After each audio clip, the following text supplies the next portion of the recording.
First of all, let me thank our leadership, Eric Cantor. You know, leadership is about prioritizing.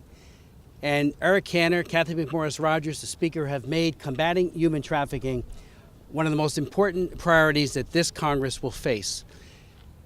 What we do in the next couple of minutes and into the next couple of hours will be truly historic. And I think I have some standing to say that. I'm the prime author of the Trafficking Victims Protection Act of 2000, the landmark law to combat sex and labor trafficking here in the United States and overseas. These 5 bills, hopefully someday law, take us to a whole new level of combating trafficking, putting those people who perpetuate and perpetrate these terrible crimes against women and children behind bars, providing space of refuge, oasis for those women and young children who have been abused, and also making sure that the prevention side, one of the 3 Ps, prosecution, protection, and prevention, that we prevent this hideous crime from happening using all the tools that are available by expanding the toolbox. That's exactly what each of these 5 bills will do. I hope you all take the time to look at them very carefully.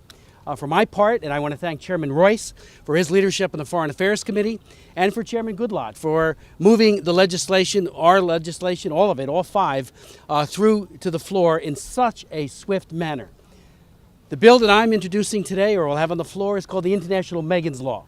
In brief, 20 years ago, Megan Kanka, a little 7-year-old living across the street from a convicted pedophile, twice convicted.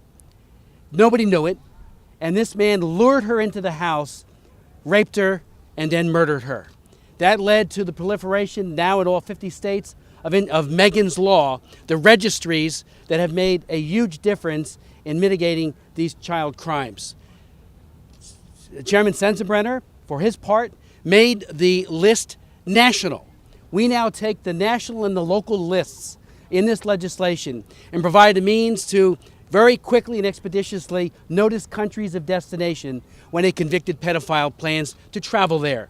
Then it lies with them to either deny a visa or watch that individual very, very carefully. It also sets up mechanisms to encourage the President and the Secretary of State to engage in memorandums of understanding and other bilateral relations to get Megan's Law in other countries.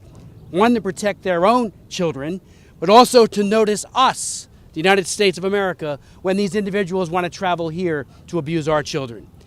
Unfortunately, we know that they're getting passports, they being the pedophiles. The GAO found, and I'll conclude on this, that in 2008, 4,500 convicted pedophiles got passports that were good for 10 years.